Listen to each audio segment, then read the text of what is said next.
ळमो अरिहंताळमो ळमो सिद्धाळम ळमो आयरियाळमो ळमो उवझायाळम ळमो लोये सबिषाहुळमो वताड़ो ठाड़े जणु धड़े दाड़े पई पौसी हूँ तो हूँ खत धरो तब चरण बिहाड़े केवल डाणे तुह परम पौ परम परु संपैसो कारण कम विहारण भव समुद्र तारण तरडम जिने बाणीडम समी सती पयासमी सगमोक संगम करडमो चेतव सुरा संयम धीरा सिद्ध वधु अड़ुराइया रयण तय रंजिए कम महे गंजिए तेरी शिवर में छाया। शिवरी देवाय देवी खजाड़ मूल नायक श्री महावीर भगवान की 24वां तीर्थंकर भगवान की आचार्य गुरुदेव 108 श्री विशुद्ध सागर जी महामुनि राज की मुनि श्री 108 अरजीत सागर जी महामुनि राज की समस्त मुनि संघ की जयकारा गुरुदेव का। चलिए खड़े हो जाइए और पूज्य गुरुदेव से निवेदन करते हैं। हे गुरुदेव, आपके चरणों में नमोस्तु नमोस्तु नमोस्तु। हे गुरुदेव, आप अपने मुखारविंद से अमृतमयी दिव्यमयी पावनमयी जिनवाणी माता का रसपान करा के हम सभी के लिए कृतार्थ कीजिए। हे गुरुदेव, नमोस्तु नमोस्तु नमोस्तु। ओम नमः सिद्धेभ्यः।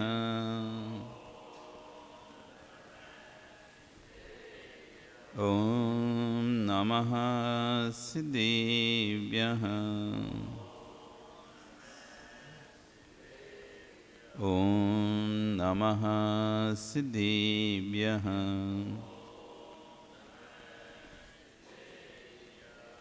सत्वे सुमित्रिं गुणिसु प्रमोदं क्लिष्टे सुजीवेषु कृपापरत्वं माध्यस्थभावं विपरीतवृत्तं सदा ममात्मा विदधातु देवः। सदा ममात्मा विदधातु देवः। सदा ममात्मा विदधातु देवः। नमो अरिहन्ताणं नमो सिद्धाणं नमो आयरियाणं नमो वज्रायाणं नमो लोये सव्यसाहुणं। बोले अनंत अनंत श्री परमेष्टि भगवानी की, आदिरम आदिनाथ भगवानी की, वर्तमान शासन महावीर भगवानी की, आचार्य श्री अमित गति स्वामी महाराज की, आचार्य गुरु श्री क्षण विश्व सागर जी महाराज की, अहिंसा में विश्व धर्म की। जय बोलिए परम पूज्य मुनि श्री अरजीत सागर जी महामुनि राज की, समस्त मुनि संघ की जयकारा गुरुदेव का। बंधु, वर्तमान शासन वर्धमान स्वामी के शासन में तीर्थंकर प्रभु की चरण विश्राम में बैठकर हम सभी जिन देशना का श्रवण कर रहे हैं, आचार्य भगवान विश्व सागर जी महाराज सामयिक देशना ग्रंथ में आज कह रहे हैं कि जगत में कोई किसी का शत्रु नहीं है। जगत में कोई किसी का शत्रु नहीं। तुम्हारा कोई शत्रु है क्या? कोई तो होगा, कोई नहीं। भूलना नहीं, कोई तो होगा, याद कर। सुरेश कोई है क्या शत्रु? पक्का? फिर बोलना नहीं महाराज वो व्यक्ति परेशान कर रहा। हाँ, कोई है यशपाल शत्रु? नहीं है तो मित्र तो होगा कोई। अरे शत्रु नहीं है तो फिर अब एक चीज तो कुछ होगी, या तो शत्रु होगा तुम्हारा जगत में कोई, या तो कोई फिर मित्र होगा, पारस कोई तो होगा तुम्हारा, मित्र तो होगा ना। मित्र है क्या? एक चीज बात बस बोल दो आप तो। कोई शत्रु है क्या तुम्हारा? नहीं है, चलो मान लिया। कोई मित्र है क्या तुम्हारा? सौभाग्य जी है ना, मित्र है पक्का ना? तो बस मित्र है इसका मतलब है कि शत्रु भी है। अरे दिन है तो इसका मतलब क्या होता है? कोई कहेगी आज अभी दिन है, इस मतलब बाद में रात भी आएगी। दिन का कोई अपोजिट होना चाहिए, दिन का कोई अपोजिट होना चाहिए, तभी कह रहे हो दिन है, ये मेरा मित्र है, इसका मतलब कोई शत्रु जरूर होना चाहिए, तभी तुम्हें कहने में आ रहा है कि ये मेरा मित्र है। अगर शत्रु नाम की कोई चीज नहीं होती तुम्हारे जीवन में तो मित्र शब्द भी नहीं निकलता। भैया क्या नाम तुम्हारा? कितने भाई हो? छोटे के बड़े?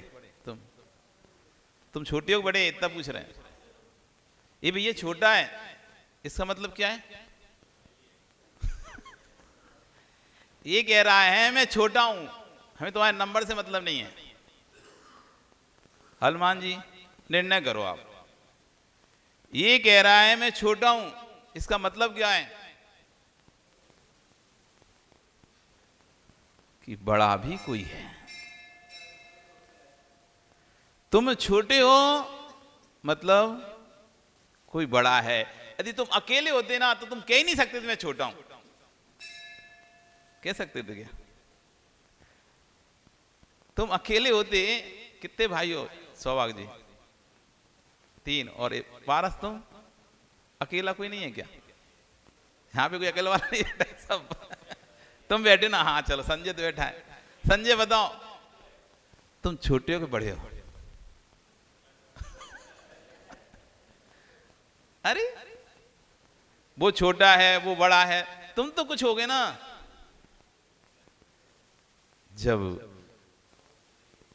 जब दूसरा पक्ष नहीं होता तो पहला पक्ष भी नहीं होता। जब दूसरा पक्ष नहीं होता तो पहला पक्ष भी नहीं होता। जहां छोटा बोला नियम से कोई बड़ा होना चाहिए। संजय तुम कभी नहीं बोल पाओगे मैं छोटा हूं, तुम कभी नहीं बोल पाओगे मैं बड़ा हूं, तुम अब दूसरा पक्ष ही नहीं है तुम्हारे पास। तुम कह रहे हो ये मेरा मित्र है, इसका मतलब तुम्हारे पास दूसरा पक्ष भी है, कोई तुम्हारा शत्रु भी है। अब बताओ सुरेश कोई शत्रु है क्या? कोई मित्र है क्या? नहीं है। कोई तो होगा जिसको कहते हो, जिसके साथ तुम शाम को घूमने जाते हो दुकान नहीं जाते घूमने 6:30 बजे? क्या सहचर है कोई? अरे एक ही ऐसा मिला जिसको कोई घूमने वाला नहीं मिला। थोड़ा घूम लिया करो, 2-4 मिनट बना लो। ना कोई शत्रु है हमारा, ना कोई मित्र है, कसाय ही शत्रु है हमारी। कसाय हमारी शत्रु है। जिस पर कसाय आ गई वो शत्रु दिखाई देने लगा। आश्चर्य करें, कोई ने तेरे गाल पर चाटा भी मार जाए तो यही कहना कि इसका दोष नहीं है। क्यों? इसमें कसाय का संयोग है। जिस दिन इसकी कसाय उतर जाएगी यही जीव घर में तुझे भोजन कराएगा, यही बुलाएगा। यदि आपको विश्वास नहीं हो तो मैं आपको बता देता हूँ मुक्षु, जिस पिता ने बेटे का पालन किया, जिस पिता ने गोदी में खिलाया, जिस माँ ने तेरा पालन किया, उन्होंने तेरा पालन नहीं किया है। इन माता पिता के पास एक वस्तु थी, उसका पालन किया इन्होंने। कौन सी वस्तु पता है? तुमको लग रहा है कि माता पिता ने तुम्हारा पालन किया, माँ ने पालन किया, पिता ने पालन किया, लेकिन इन्होंने तुम्हारा पालन किया ही नहीं है। लो महाराज जी इतना तो बड़ा कर दिया, आप कह रहे पालन नहीं किया। इन्होंने एक वस्तु का पालन किया। पता है कौन सी वस्तु? उसका नाम था मोह, राग। ये मोह और राग नहीं होता कोई किसी को नहीं पालता, एक दाना नहीं देता खाने के लिए। जिससे तुम्हें मोह नहीं हो ना, उसको पड़ा रहने दे, पड़ा रहे, भूखा पड़ा रहे तो पड़ा रहे, हमें कोई मतलब नहीं रहता। कोई नहीं पालता। आज तुम पड़ोस को पाल रहे हो क्या? किसी के घर को पाल रहे हो? उस घर से जिस दिन तुम्हें हो जाए तो जरूर तुम उस घर को पालने लगोगे। आप जिसकी बेटी लेकर आयो, जब तक उसकी बेटी नहीं लाए थे तब तक आप उस घर को नहीं पालते थे, आपको मतलब नहीं था उस घर से। जिस दिन उस घर की बेटी लेके आ गए, आपका मोह जुड़ गया, राग जुड़ गया। अब कुछ भी होता है तो तुम वहां पर खड़े हो जाते हो। मुझे लगता है ये हमारी सुरक्षा कर रहा है। तुम्हारी सुरक्षा नहीं कर, उसको मोह हो गया, उस मोह की सुरक्षा कर रहा है। राग हो गया, उस राग की सुरक्षा कर रहा है। लग ऐसा रहा है कि सामने वाला हमारी सुरक्षा कर रहा है, वो हमारी सुरक्षा नहीं कर। हमसे जो राग है वो राग हट ना जाए, उस राग की सुरक्षा कर रहा है, उस राग की सुरक्षा कर रहा है। सामने वाले का राग मुझसे कम ना हो जाए, इसलिए हम उसकी इच्छा की पूर्ति कर रहे हैं। सामने वाले का राग मुझसे कम ना हो जाए, सामने वाले का मोह मुझसे कम ना हो जाए, आप क्यों पूर्ति कर रहे हैं अपने बेटे की मां की? क्यों पूर्ति कर रहे हैं अपने बेटे की? क्यों? इसका राग मुझसे ऐसा ही बना रहे, यही तो है, और क्या है? आप किसी की पूर्ति कर रहे हो, क्यों कर रहे हो? जैसा ये मुझे चाहता है वैसा ही चाहता रहे।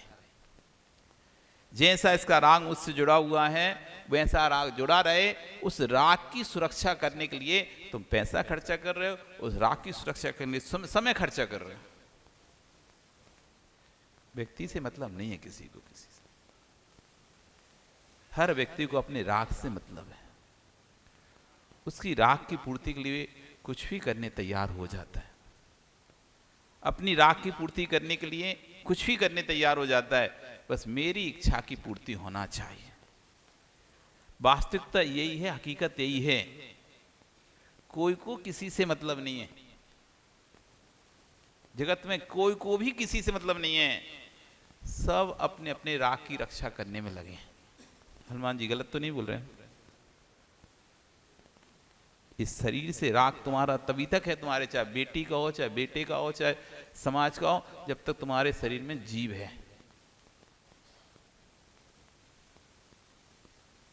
इस शरीर से राग तभी तक है जीव को, चाहे परिवार को कहें, कुटुंब को कहें, देश को कहें, राष्ट्र को कहें, समाज को कहें, किसी को भी कह लें, इस शरीर से राग तभी तक है जब तक इसके अंदर जीव है। जीव निकल जाता है, जो इसको छोड़ना नहीं चाहते, वो कहते भैया जल्दी ले जाओ, ज्यादा देर मत रखो। जिस समय ये जीव दीक्षा लेने के लिए कहता है घर वालों से, तो कहते हैं नहीं जाने देंगे, नहीं जाने, रो रो के हाहाकार मचा देते हैं, और साम दाम दंड भेद जो भी लगे उपयोग करते हैं, नहीं जाने देंगे हम। यहां तक कि उम्र के उस प्राप पर भी पहुंच जाता है व्यक्ति, जब उसका कोई काम नहीं रहता है तब भी घर के बेटों का, बहुओं का, बेटियों का, पोतों का राग रहता है, नहीं जाने देते, नहीं जाने। भले वो अस्पताल में सड़ सड़ के मरा दें, वो अलग विषय है। ऐसा मत समझना, मानता हूं कि तुम्हारा कोई बहुत अच्छा सबका जीवन निकलने वाला है बुढ़ापे में। हाँ, यदि अभी संयम ले लोगे, अभी समय चल रहा है, यदि अभी संयम ले लोगे तो नियम से तुम्हारा जीवन अच्छा निकल जाएगा। तुमने अभी संयम नहीं लिया तो विश्वास मानना, बुढ़ापे में मरण बिरले ही जीव हैं जिनका बिना चीरा फाड़ी के मरण हो पाए। इस अस्पताल में ले जाते तो कहीं इधर न ली, कहीं उधर न ली, कहीं इधर इंजेक्शन, कहीं उधर इंजेक्शन, पूरा शरीर छलनी कर देते हैं। बोतलें लगा लगा के, ग्लूकोज की लगा रहे हैं, इसकी लगा रहे हैं, उसकी लगा रहे हैं, ये इंजेक्शन लगा रहे हैं, वो इंजेक्शन लगा रहे हैं, इधर से नली डाल रहे हैं, उधर से नली डाल रहे हैं, हालत खराब कर देते हैं। बिरले जीव हैं जो भगवान की भक्ति करते करते चले जाते हैं।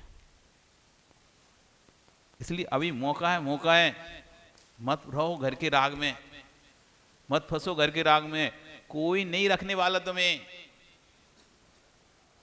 कोई नहीं करने वाला तुम्हारी सेवा। तुम्हें लग रहा लोग हमारी सेवा करेंगे घर में, कोई नहीं करने वाला।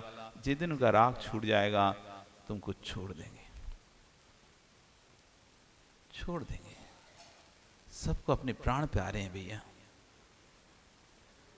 सबको अपने प्राण प्यारे हैं। यदि जिस दिन तुम्हें ऐसी बीमारी लग जाएगी जो संक्रमण रोग है, जिस दिन तुम्हारी को ऐसी बीमारी लग जाएगी जो संक्रमण है, छूने से फैलती है, कोई पास नहीं आएगा।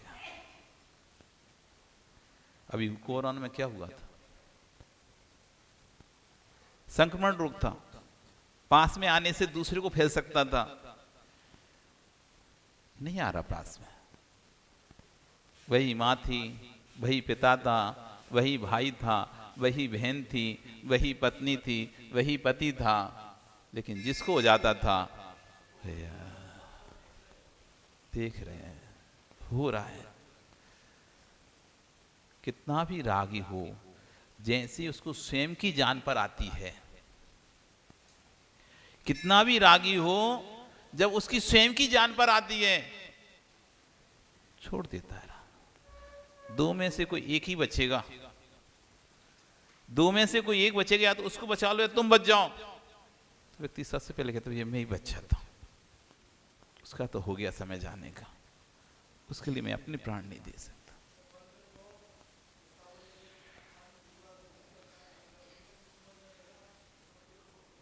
छोड़ दिया। ऐसे ही है जगत की लीला। हनुमान जी जिस दिन समझ में आ जाएगी बस उस दिन कल्याण हो जाएगा। यही तो है। नहीं आ रही हमको समझ में, सुनने में तो आ रही है, सुनने में तो आ रही है, पर समझने में नहीं आ रही। समझने में जिस दिन आ जाती तो घर में रहना मुश्किल हो जाता है व्यक्ति का। समझ में जिस दिन आ जाती है ना, घर काटने को दौड़ता है, परिवार काटने को दौड़ता है। सुनने में सब आता है हमको। बस ऐसी स्थिति है हमारी। हम एक जंगल में खड़े हैं, एक पेड़ के ऊपर, आग लगी हुई जंगल में, बस खड़े होकर ये देख रहे हैं वो भालू जल गया, वो हिरण जल गया, वो शेर जल गया, वो चीता जल गया, वो हाथी जल गया, वो अजगर जल गया। जंतु जलते जा रहे हैं और हम ही उसी जंगल में हम भी खड़े हैं, हमें होश ही नहीं है ये आग एक दिन इस पेड़ को भी जलाएगी जिस पेड़ पे मैं खड़ा हूं। हम बस दूसरों के यहां देखते हैं, देखो उसके बेटे ने उसके पिता को छोड़ दिया, देखो उसके बेटे ने उनकी माँ को अनाथालय में, उसमें आश्रम में डाल दिया। देखो उसका बेटा अपने माता पिता का ध्यान नहीं रख रहा। ये नहीं सोच रहे कि एक दिन मेरा बेटा भी मेरे साथ भी ऐसा कर सकता है। दूसरों के बेटे की सोच रहे हैं, कभी ये सोच ही नहीं पाते। एक समय वो भी आएगा, हो सकता है जब मेरा ही बेटा मुझको ही किसी आश्रम में भर्ती कर दे, वृद्धाश्रम में। मैं कमा तो रहा हूं, इतना जोड़ रहा हूं, और जोड़ जोड़ के एम्पायर तैयार कर रहा हूं, बिल्डिंग तैयार कर रहा हूं, सोना चांदी खरीद रहा हूं, हीरे मोती खरीद रहा हूं, छल कपट मायाचारी कर रहा हूं, खून पसीना एक एक करके पैसा जोड़ रहा हूं, पर पता नहीं जिस संतान के लिए जोड़ रहे हैं वही संतान तुमको बूढ़ा होने पर वृद्धाश्रम भेज देगी। बिल्कुल सोच के रखना आप ये बात। जोड़ लो आप जितना जोड़ना है, संग्रह करना है कर लो जितना संग्रह करना है, पर निर्णय करके रखना अस्पताल का एक कमरा नहीं तो वृद्ध आश्रम का कमरा तुम्हारे लिए तैयार है। जाना पड़ेगा, कोई नहीं रखेगा। कल्याण करना है कर लो, किसी के पीछे मत रुको, किसी के पीछे मत सोचो कि मेरे बाद उसका क्या होगा। अरे सब अपने अपने पुण्य से आते हैं, अपने अपने पुण्य से जाते हैं। कोई के बाद किसी का कुछ नहीं था। जिसका जो बेटा पैदा होता है, पैदा होते ही माँ बाप मर जाते हैं, तब भी वो बेटा जीवित रहता है। लोग सोचते हैं कैसे रहेगा, कैसे जीवित रहेगा, लेकिन रहता है, रहता है। कोई किसी को नहीं पाल रहा।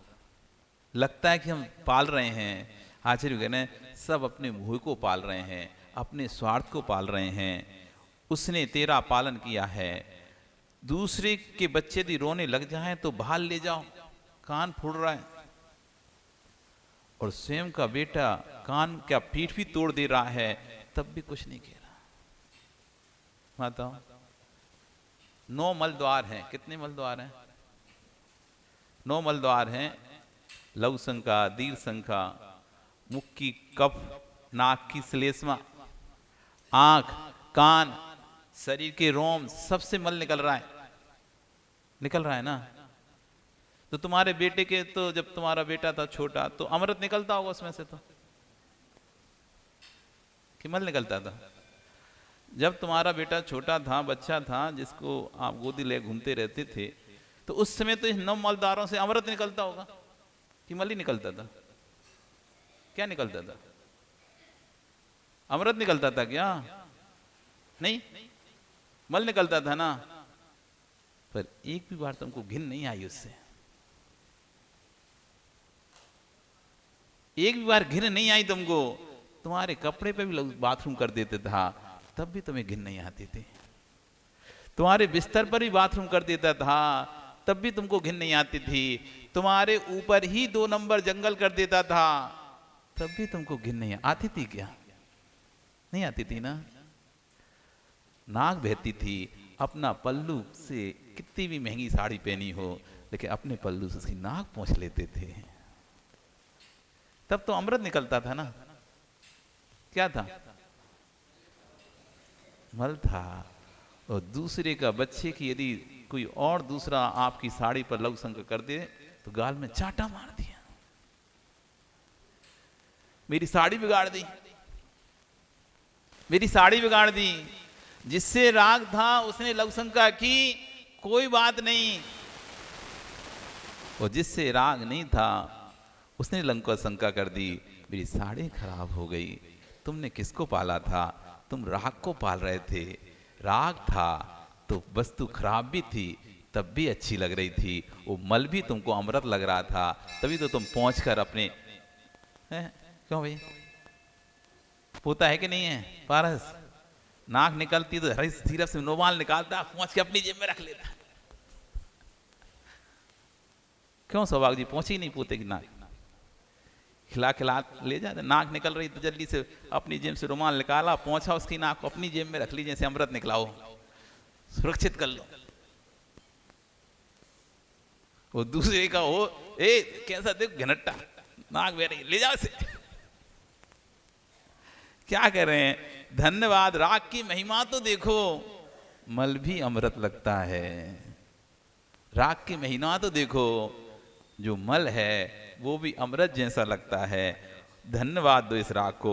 ये राग नहीं होता ना तो आज तुम जिंदा नहीं होते, मर गए होते कब के।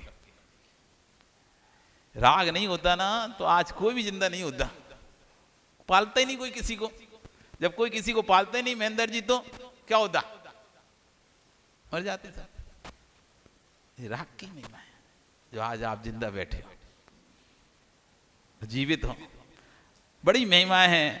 राग ना होता तो पालन भी नहीं हो सकता था। पिता कहता है, मेरे लाल तुम मुझे छोड़कर मुनि बनने जा रहे हो, मेरे से पूछो कि मैंने किसे पालन किया है। अहो जनक सुनो, तनक भी तुमने हमें नहीं पाला है। आपने राग को जन्माया था और राग को ही पाला है। आपने अपने राग को जन्म दिया था, उस राग को ही पाला है। आपने चैतन्य भगवान आत्मा को ना तो जन्म दिया है ना इसका पालन कर रहे हैं। कहने में आता है मैंने संतान जन्म दिया। तुमने क्या दिया संतान में? तुमने अपनी वासनाओं को जन्म दिया और वासनाओं की पूर्ति करी, उसका फल हुआ कि संतान पैदा हो गई। तुमने संतान पैदा नहीं करी। इस भ्रम में मत रहना कि हमने संतान को पैदा किया है। तुमने अपनी वासनाओं को अपने अंदर पैदा किया था, उस वासनाओं की पूर्ति करी, उसका फल ये निकला कि संतान हो गई। ये फल था कि संतान हो गई। तुमने किसी को जन्म नहीं दिया। कोई किसी को नहीं सताता, कोई किसी को सताता नहीं है, कोई किसी को परेशान नहीं करता है। जैसे अग्नि की सोपाधिक दशा है तवा रोटी पका देता है, ऐसे ज्ञानी कसाय की सोपाधिक दशा में सारा संसार झुलस रहा है। कसाय की गर्मी उतर जाती है, राख की गर्मी उतर जाती है, तो वस्तु क्लियर दिखाई देती है।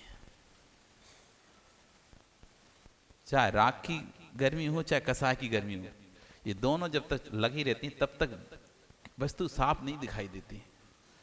राग का चश्मा हटेगा, द्वेष का चश्मा हटेगा, तभी वस्तु दिखाई देती है। यदि कोई व्यक्ति मरने के बाद स्वर्ग से देखे, कोई व्यक्ति मरने के बाद स्वर्ग से देखे, सोचे कि यार मैं मर गया, मेरे घर वालों बेचारे कितने परेशान हो रहे हैं, कितने कर रहे हैं, वो स्वर्ग से यदि देखेगा ना, वो उसको वैराग हो जाएगा कि यही तो लोग थे जो मुझे छोड़ते नहीं थे, और अब ये लोग कह रहे हैं कि भैया जल्दी जाओ, कितना लेट कर रहे हो, क्यों रखे हो, बच्चों को अंदर कर रहे हैं, अरे डर जाएगा, अंदर करो इनके। नाखून बांध के पैर में कट लगा रहे हैं, कहीं भूत ना बैठ जाए जैसे शरीर में, बेंतर ना आ जाए, ये वापिस ना आ जाए, व्यक्ति बेंतर बन जाएगा। एक प्रक्रिया होती है, मरने के बाद तुरंत पैर बांधा जाता है, अंगूठा। आप लोगों ने देखा नहीं होगा, लेकिन समाधि के काल में कोई शपक साधु समाधि लेता है ना जब, और जैसे उसका मरण होता है, पता चलता है कि गया, चला गया, समाधि हो गई, तुरंत उसका पैर बांध दिया जाता है, काला धागा बांध दिया जाता है, क्योंकि सारी खाली शरीर है, मृत शरीर है, कहीं ये बेंतरों का निवास स्थान ना बन जाए। पैर में कट लगा दिया जाता है, कहीं ये बेंतर, ये शरीर बेंतर का निवास स्थान ना बन जाए। क्यों अनेक वहां पर जाप और तपस्याएं होती हैं, जिस स्थान पर छपक समाधि करता है, तो बहुत चांस रहते हैं वहां पर बेंतर देवों का आने के,